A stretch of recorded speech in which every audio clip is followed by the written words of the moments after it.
जय हिंद दोस्तों। जिस तरह से बिहार स्पेशल का क्लास चल रहा था, इसी को आगे बढ़ाते हुए आज मैं आप लोगों को बिहार भूगोल का जो सिलेबस के साथ-साथ बिहार भूगोल का सबसे पहले हम सिलेबस देखेंगे क्या-क्या पढ़ना है। उसके बाद बिहार भूगोल का समान परिचय को देखेंगे। इसके अंतर्गत हम बिहार का ऐतिहासिक, राजनीतिक और भौगोलिक परिचय को अध्ययन करेंगे।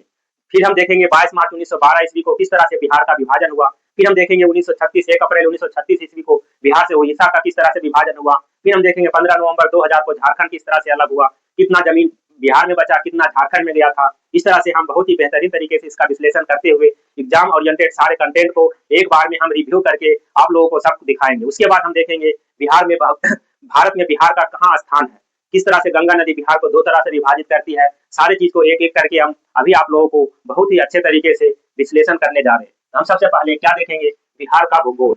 हमारा आज टॉपिक रहेगा बिहार का भूगोल। बिहार का भूगोल आज हम सबसे पहले हम बिहार भूगोल का क्या-क्या पढ़ना है इसका सिलेबस देख लेते हैं। सबसे पहले देख लेते हैं सिलेबस। सिलेबस में देखो सबसे पहले नंबर देखेंगे बिहार का समान परिचय। बिहार का सामान्य परिचय हम देखेंगे, बिहार का समान परिचय। फिर दूसरे नंबर पे देखेंगे बिहार का भूगार्भिक भूगार्भिक भौतिक संरचना। दूसरे चैप्टर में देखेंगे बिहार का भूगार्भिक एवं भौतिक संरचना। फिर हम देखेंगे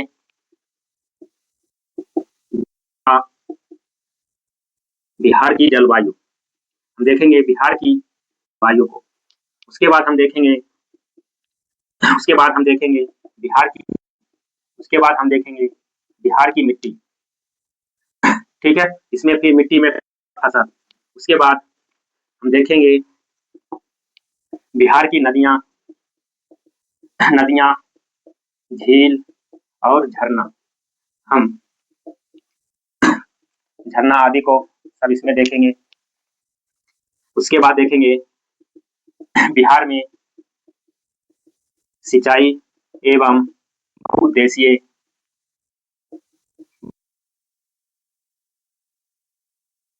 चैप्टर एक एक करके हम क्या है विश्लेषण करेंगे बहुत ही अच्छे तरीके से, क्योंकि सिलेबस पता होना बहुत जरूरी है। बिना सिलेबस का हम क्या है पढ़ते रहेंगे, कभी खत्म नहीं होगा। इसलिए हम अगला देखते हैं बिहार का वन एवं अभ्यारण्य देखेंगे। बिहार का वन एवं अभ्यारण्य देखेंगे। फिर देखेंगे बिहार में खनिज संसाधन। क्या देखेंगे, खनिज संसाधन। फिर देखेंगे बिहार का उद्योग। क्या देखेंगे,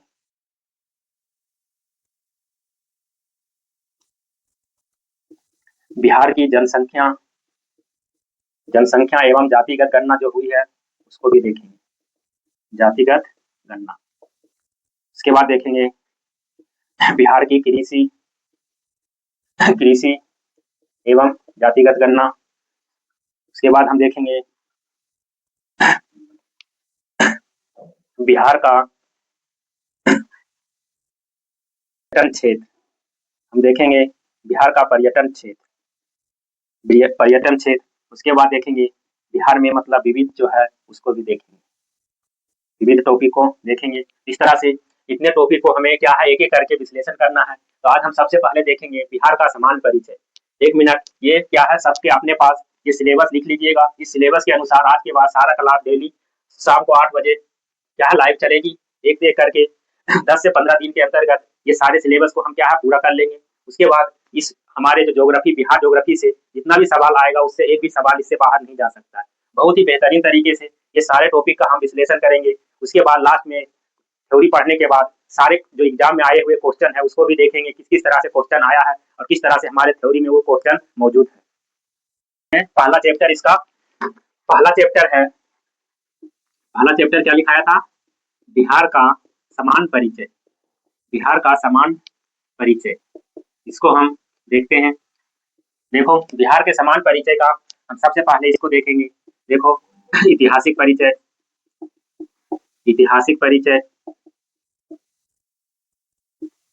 उसके बाद देखेंगे राजनीतिक परिचय। राजनीतिक परिचय, उसके बाद देखेंगे भौगोलिक परिचय। ठीक है, तो देखो हम ऐतिहासिक परिचय में, देखो हमारे पास इसमें ऐतिहासिक परिचय को भी 3 पार्ट में डिवाइड करेंगे। देखो सबसे पहले हमारे जो है सबसे पुराना वेद है, वेद में उसके बाद हमारे पास है शतपथ ब्राह्मण, शतपथ ब्राह्मण, इसमें वायु पुराण, वायु पुराण, शतपथ ब्राह्मण और वायु पुराण। उसके बाद देखेंगे रामायण, महाभारत। इस तरह से ये जो प्रमुख हमारे ग्रंथ है, क्या क्या, वेद, शतपथ ब्राह्मण, वायु पुराण, रामायण, महाभारत, इसमें बिहार का क्या क्या योगदान है, इसमें बिहार के बारे में इसमें क्या क्या लिखा हुआ है, इसको भी हम देखेंगे। देखो हमारे जो है वेदों की संख्या कितनी है, 4। वेदों की संख्या है 4। सबसे पहले है ऋग्वेद, ऋग्वेद, उसके बाद है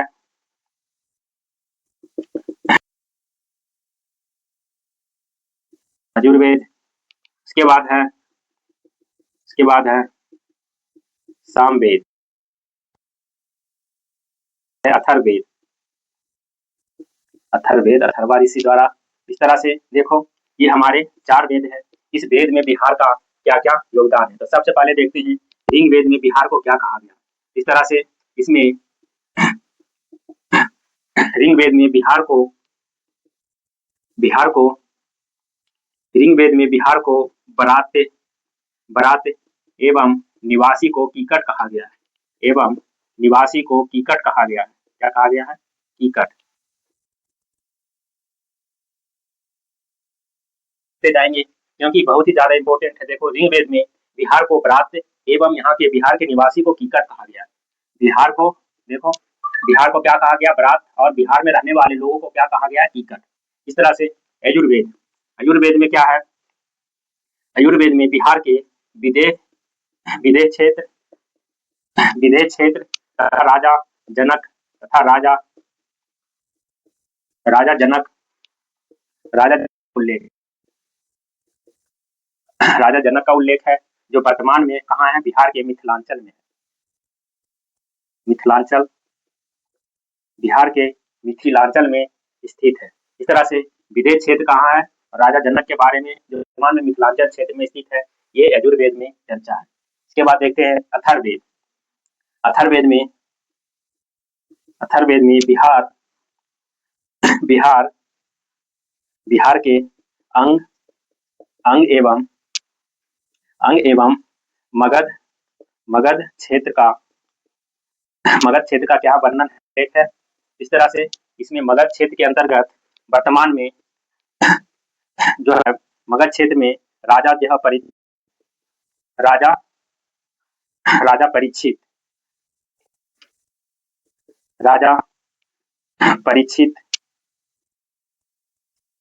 परीक्षित का भी चर्चा है। इस तरह से इसमें देखो बिहार में अंग एवं मगध क्षेत्र का उल्लेख है, इसमें राजा परीक्षित का भी चर्चा है। बिहार का जो देखो वेद के अंतर्गत आप लोगों को पता होगा हमारे जो है 4 वेद हैं, ऋग्वेद, यजुर्वेद, सामवेद और अथर्ववेद। इसमें ऋग्वेद में बिहार को निवासी को कहा, बिहार को बरात एवं यहाँ के निवासी को कीकट कहा गया है। उस तरह से यजुर्वेद में विदेश क्षेत्र तथा राजा जनक का उल्लेख है, जो वर्तमान में मिथिला क्षेत्र में है। अथर्ववेद में बिहार के अंग एवं मगध क्षेत्र का उल्लेख है, इसी में राजा परीक्षित की भी चर्चा है। इस तरह से आप देखेंगे शतपथ ब्राह्मण, क्या देखेंगे, शतपथ ब्राह्मण, शतपथ ब्राह्मण, शतपथ ब्राह्मण और वायु पुराण। देखो शतपथ ब्राह्मण और वायु पुराण में, इसमें शतपथ ब्राह्मण और वायु पुराण में बिहार के गया क्षेत्र का उल्लेख है। गया क्षेत्र को एवं दैत्यों की भूमि, असुरों दैत्यों की भूमि कहकर संबोधित किया गया है, जो वर्तमान गया क्षेत्र बिहार में ही है। गया का जो है वर्तमान नाम बदलकर क्या कर दिया गया है, गया से। सतपथ ब्राह्मण में और वायु पुराण में बिहार के गया क्षेत्र का उल्लेख है। इसमें गया को असुरों एवं दैत्यों की भूमि कहकर पुकारा गया है, जो वर्तमान बिहार में ही है। उसका नाम वर्तमान में बदलकर गया ही कर दिया गया। इस तरह से आगे हम देखते हैं रामायण और महाभारत। रामायण और महाभारत में रामायण और महाभारत रामायण रामायण जो लेख ये वाल्मीकि वाल्मीकि इस तरह से इसमें रामायण में बिहार को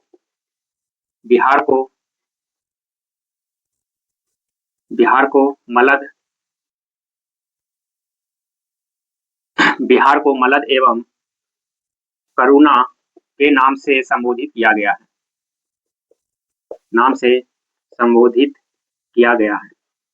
क्या किया गया है? रामायण में जो वाल्मीकि रामायण है उसमें बिहार को मलद एवं करुणा के नाम से संबोधित किया गया। अब देखते हैं महाभारत। क्या देखते हैं? महाभारत। देखो महाभारत में पहला जो कहा गया है, बिहार में जो अंगराज जो वर्तमान में बिहार के भागलपुर दूसरा अंगराज, फिर जरासंध राज की चर्चा है। नालंदा और राजगीर क्षेत्र, जरासंध क्षेत्र में जो वर्तमान में नालंदा और राजगीर, जहाँ से हमारे बिहार के मुख्यमंत्री क्या है, नीतीश कुमार जी हैं, वही नालंदा और राजगीर इस क्षेत्र का उल्लेख है, जो महाभारत में जरासंध, नालंदा और राजगीर क्षेत्र का। इस तरह से हमने बिहार का ऐतिहासिक परिचय देखा। देखो एक बार इसका रिव्यू करते हैं, कैसे याद रहेगा। हमारे वेद ये सबको याद ही होगा। हमारे पास जो है 4 तरह का वेद है, ऋग्वेद, यजुर्वेद, सामवेद और अथर्ववेद।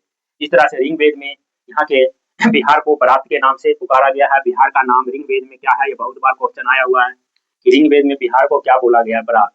और ऋग्वेद में बिहार के निवासी को क्या कहा गया है, कीकट। इस तरह से ऋग्वेद में विदेश क्षेत्र का उल्लेख है, जिसमें राजा जनक का उल्लेख है। विदेश क्षेत्र में राजा जनक का उल्लेख है, जो वर्तमान में मिथिलांचल क्षेत्र में स्थित है। अथर्ववेद में बिहार के अंग एवं मगध क्षेत्र का उल्लेख है, जो जहाँ पर राजा परीक्षित की भी चर्चा है। अंग और मगध क्षेत्र में राजा परीक्षित की चर्चा है, वो अथर्ववेद में है। सतपथ ब्राह्मण और वायु पुराण में बिहार के गया क्षेत्र का उल्लेख है, जिसे असुरों और दैत्यों की भूमि कहकर पुकारा गया है। इसका गया का नाम बदलकर गया जी कर दिया गया है। अब देखते हैं रामायण में वाल्मीकि रामायण में क्या लिखा गया है। बिहार को मलद एवं करुणा के नाम से संबोधित किया है। बिहार का जो नाम रखा गया है रामायण में, मलद एवं करुणा।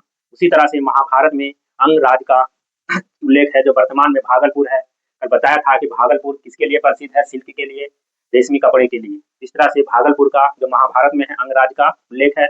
जरासंध जो वर्तमान में नालंदा और राजगीर, जहाँ पर जरासंध का उल्लेख है। ये महाभारत में 2 चीज, अंगराज और जरासंध का उल्लेख है। इस तरह से एक बार इसको अच्छे तरीके से लिखकर अगर 1-2 बार पढ़ लीजिएगा तो अच्छे से याद हो जाएगा, क्योंकि बहुत ही इसको हम क्या है, लाइन से बहुत ही आसान भाषा में एक बार लिख दिए, फिर जब हम इसका क्वेश्चन बनाएंगे किस तरह से आया है तो ये याद हो जाएगा। आगे देखते हैं इसका राजनीतिक परिचय किस तरह से है। हमें ऐतिहासिक परिचय हो गया, अब देखते हैं बिहार का राजनीतिक परिचय। दूसरा देखते हैं अब राजनीतिक परिचय, बिहार का राजनीतिक परिचय। देखो क्या देखते हैं, बिहार का राजनीतिक परिचय। देखो इसमें हम सबसे पहले बिहार देखते हैं, क्या था, कहाँ था बिहार हमारा। इस तरह से देखो जो हमारा पुराना बिहार था,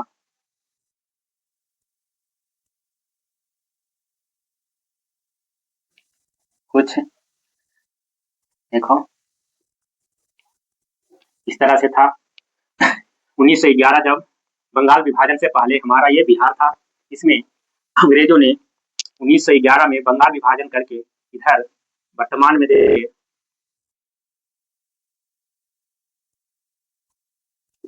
बिहार, झारखंड और उड़ीसा, इधर 3 राज्य बना। इधर से वर्तमान में बांग्लादेश, यहाँ पर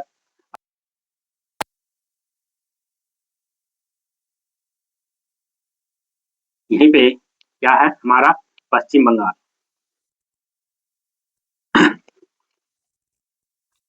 पश्चिम बंगाल इधर भी देखो 3 राज्य बना है, एक देश बना है, 2 राज्य, इधर 3 राज्य। इस तरह से ये पूरा बंगाल था।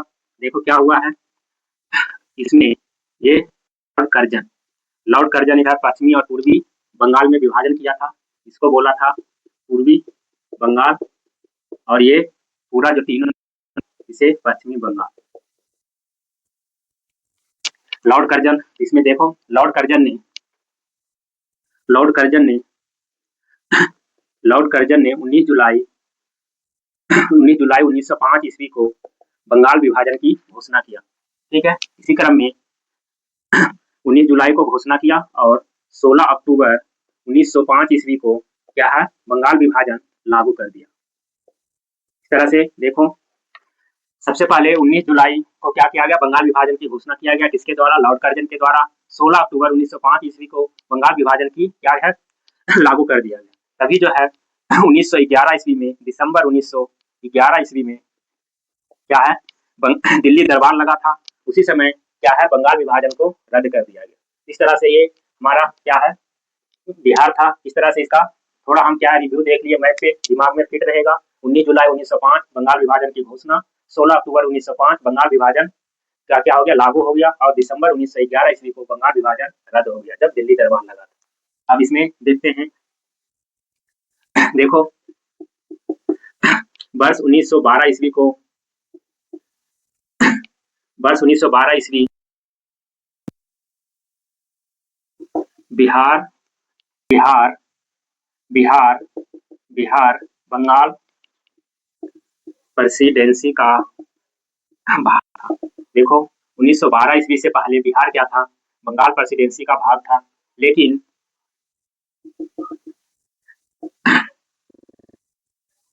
सभी प्रशासनिक प्रशासनिक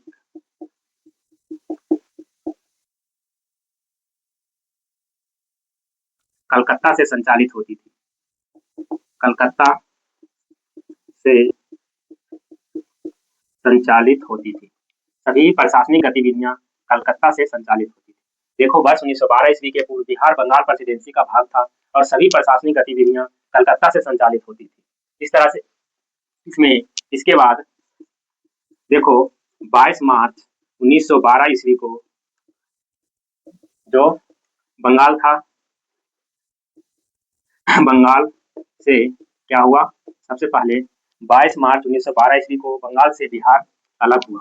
इसमें बिहार में देखो कौन कौन सा राज्य, बिहार में झारखंड, वर्तमान में झारखंड और उड़ीसा राज्य भी शामिल था। इस तरह से बंगाल से क्या हुआ, बिहार अलग हुआ, उसमें झारखंड, उड़ीसा और बिहार ये शामिल था। इसी में को अलग कर दिया गया। इस तरह से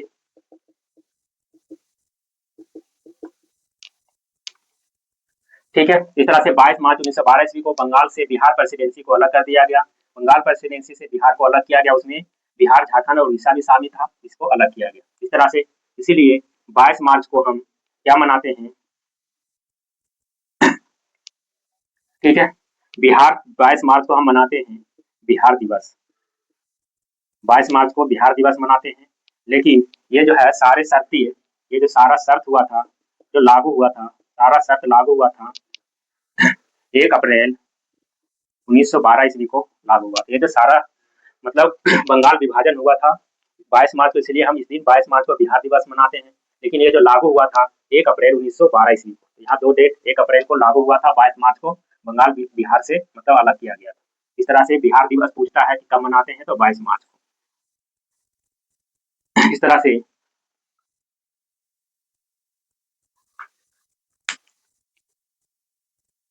अब इसमें हम देखते हैं बिहार प्रेसिडेंसी से, ये बंगाल प्रेसिडेंसी से बिहार अलग होने का कारण देखते हैं। क्या कारण था कि ये अलग हुआ, तो इसमें कारण देखते हैं। सबसे पहला जो है विकास की विकास की विकास के क्रम में भेदभाव।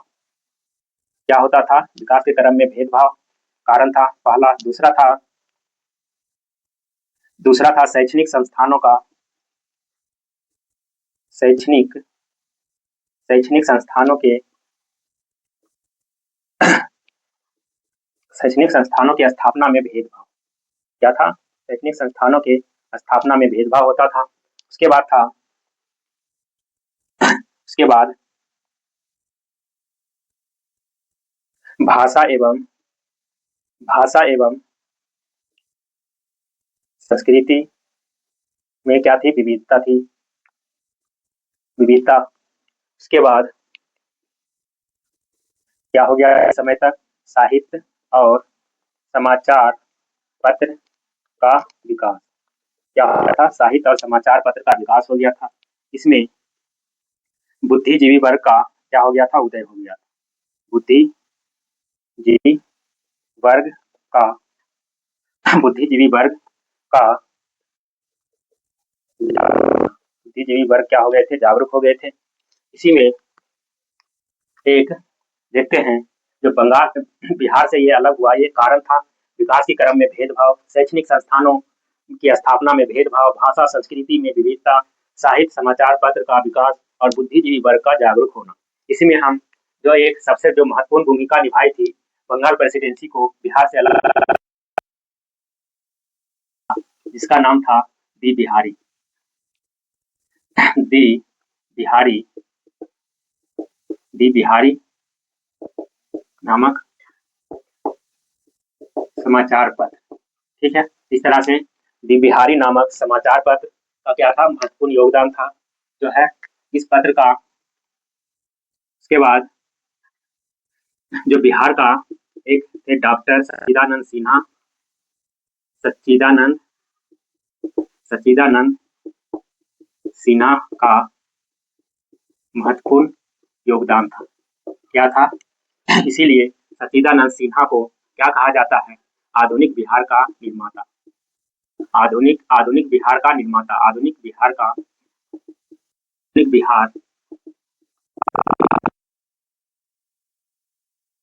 इस तरह से देखो, डॉक्टर सच्चिदानंद सिन्हा को आधुनिक बिहार का निर्माता कहा जाता है। यहाँ पे दो क्वेश्चन बनता है। आधुनिक बिहार का जनक डॉक्टर सच्चिदानंद सिन्हा, आधुनिक बिहार का निर्माता डॉक्टर श्री कृष्ण सिंह। इस तरह से दोनों का ध्यान रखना है, ये दोनों बहुत ज्यादा कंफ्यूज करता है, सच्चिदानंद सिन्हा और श्री कृष्ण सिंह। अगर निर्माता पूछे, आधुनिक बिहार का निर्माता पूछे तो श्री कृष्ण सिंह, आधुनिक बिहार का जनक पूछे तो सच्चिदानंद सिन्हा। इस तरह से हम देखो, वर्ष 1912 ईस्वी के पूर्व बिहार बंगाल प्रेसिडेंसी का भाग था और सभी प्रशासनिक गतिविधियां कलकत्ता से संचालित होती थी। 22 मार्च 1912 ईस्वी को बंगाल से बिहार अलग हुआ। उसमें उड़ीसा, झारखंड क्या था? तीनों ये अलग हुआ था बंगाल से। कब हुआ था? 22 मार्च 1912।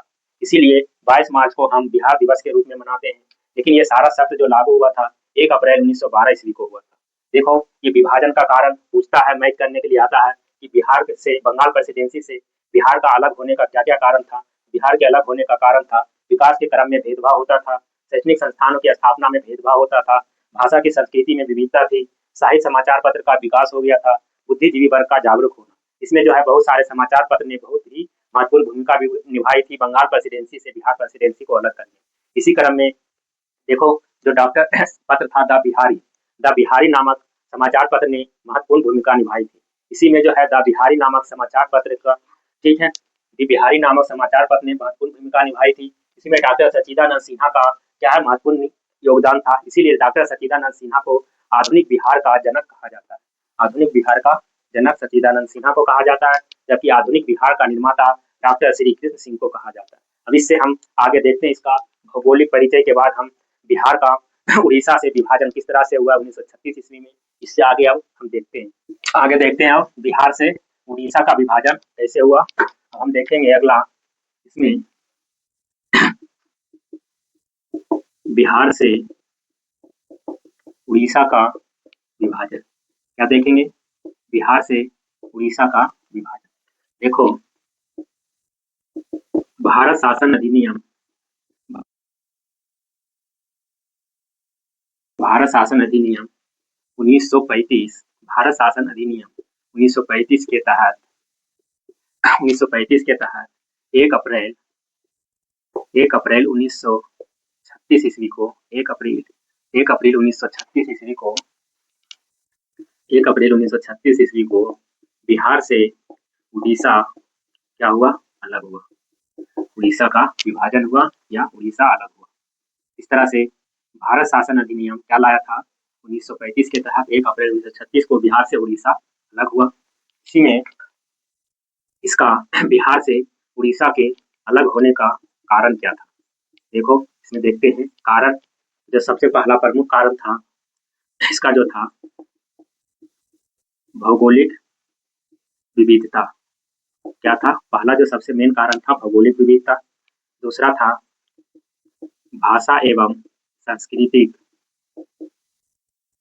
भिन्नता। भाषा एवं सांस्कृतिक भिन्नता। उसके बाद था तीसरा था जनजातीय बाहुल क्षेत्र।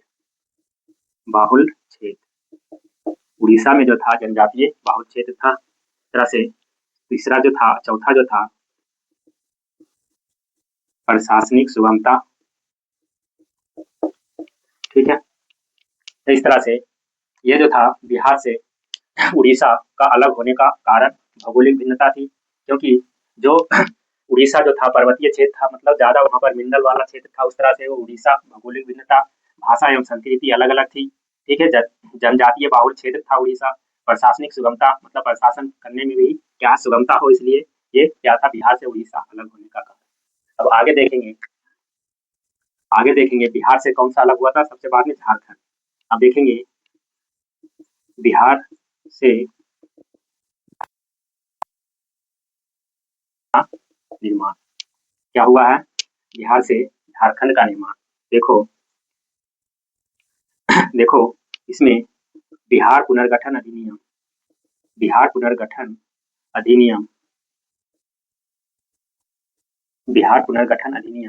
2000 तहत देखो 15 नवंबर 2000 को बिहार से झारखंड अलग हुआ। देखो 15 नवंबर को क्या है, झारखंड के जो 15 नवंबर बिरसा मुंडा जन्म दिवस मनाया जाता है, इसीलिए 15 नवंबर को बिहार से झारखंड अलग किया गया था, बिरसा मुंडा का जन्मदिन के दिन। इस तरह से बिहार पुनर्गठन अधिनियम 2000 के तहत मुंडा का जन्म दिवस मनाया जाता है। उसके बाद हम देखेंगे जब झारखंड अलग हुआ, देखो जब झारखंड अलग हुआ था तो भारत के क्या है राष्ट्रपति, तब राष्ट्रपति कौन थे, KR नारायण राष्ट्रपति KR नारायण थे। देखो प्रधानमंत्री कौन थे, प्रधानमंत्री थे अटल बिहारी वाजपेयी। और बिहार के राज्यपाल कौन थे, राज्यपाल थे देखो विनोद चंद्र पांडे। इस तरह से जब बिहार से झारखंड अलग हुआ, राष्ट्रपति KR नारायण, PM अटल बिहारी वाजपेयी और राज्यपाल KR विनोद पांडे और एक मुख्यमंत्री, बिहार के मुख्यमंत्री उस समय मुख्यमंत्री कौन थी, राबड़ी देवी। इस तरह से बिहार के मुख्यमंत्री राबड़ी देवी थी, पत्नी राबड़ी देवी बिहार की मुख्यमंत्री थी। इस तरह से बिहार पुनर्गठन अधिनियम 2000 के तहत 15 नवंबर 2000 ईस्वी को बिहार से झारखंड अलग हुआ। 15 नवंबर को बिरसा मुंडा का जन्म दिवस था।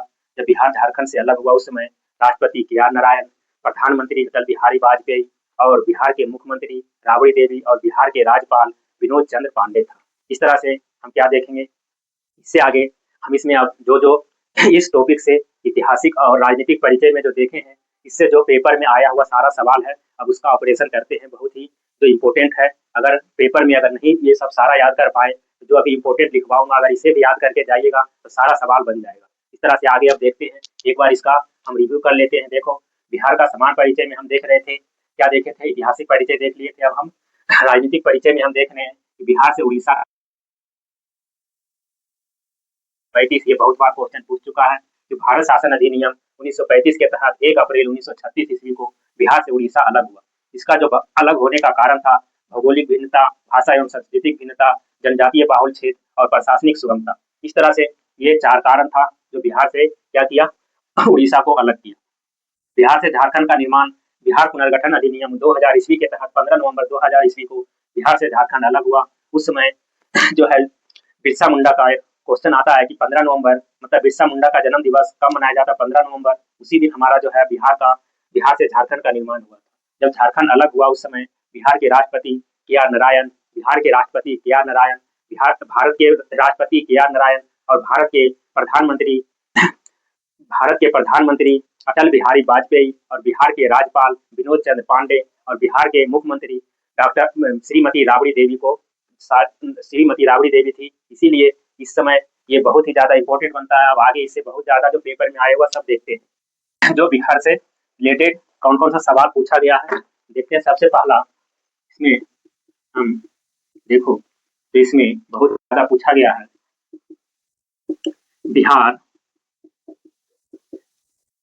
बिहार लगभग कुल क्षेत्र के बिहार के कुल क्षेत्र का 45% भाग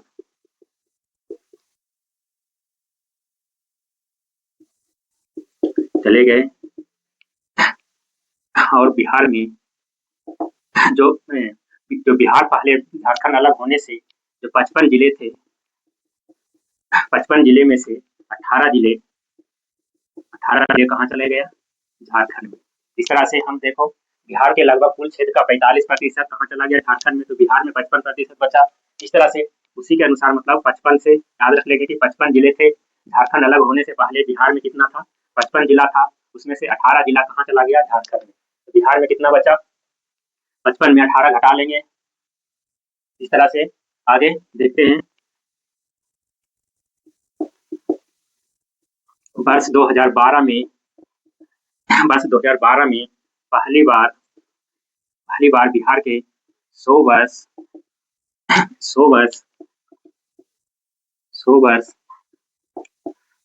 बिहार का पूरे होने पर बिहार शताब्दी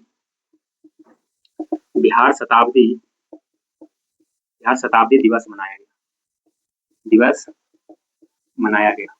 ये भी सवाल आया हुआ है कि वर्ष 2012 में पहली बार 100 वर्ष पूरा होने पर बिहार में मतलब क्या है? बिहार शताब्दी दिवस मनाया गया। पूछा गया कि बिहार शताब्दी दिवस।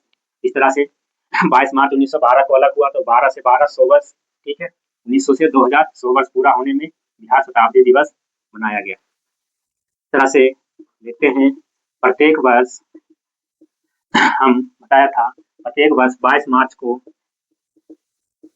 बिहार दिवस मनाया जाता है क्योंकि इसी दिन क्या है? सबसे पहले बंगाल प्रेसिडेंसी से अलग होकर बिहार का निर्माण हुआ था। वर्तमान 2025 में 113वां बिहार दिवस मनाया गया जिसका थीम था उन्नत बिहार विकसित बिहार। देखो 2025 में जो बिहार में 113वां बिहार दिवस मनाया गया उसका थीम क्या था? उन्नत बिहार विकसित बिहार। इस तरह से 2026 में अब मनाया जाएगा। ठीक है, 114वां मार्च में। आगे देखते हैं इसमें जो है एक मुर्ग ए सुलेमान जो एक उर्दू समाचार पत्र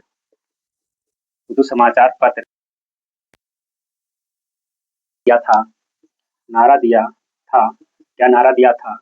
बिहार बिहारियों के लिए है। बिहार बिहारियों के लिए है। ये भी क्वेश्चन पूछा हुआ है कि मुर्ग ए सुलेमान नामक उर्दू समाचार पत्र ने नारा दिया था बिहार बिहारियों के लिए। ये बहुत ही ज्यादा इंपॉर्टेंट जो वर्तमान में 1-2 साल में 2025 में जो सारा सवाल पूछा गया बिहार स्पेशल से सारे एग्जाम में वो सारा यहाँ पे मैं लिख दिया हूँ। बिहार लगभग कुल क्षेत्र का 45% भाग झारखंड में चले गया। जो 55 जिले था उसमें से 18 जिला झारखंड में चला गया था। ठीक है, वर्ष 2012 में पहली बार 100 वर्ष पूरा होने पे बिहार शताब्दी दिवस मनाया गया था। प्रत्येक वर्ष 22 मार्च को बिहार दिवस मनाया जाता है। 2025 में 13वां बिहार दिवस, जिसका थीम था उन्नत बिहार विकसित बिहार। बिहार बिहारियों के लिए है। अब हम इसका भौगोलिक परिचय देखेंगे बहुत ही बेहतरीन तरीके से, अगले क्लास में हम देखते हैं।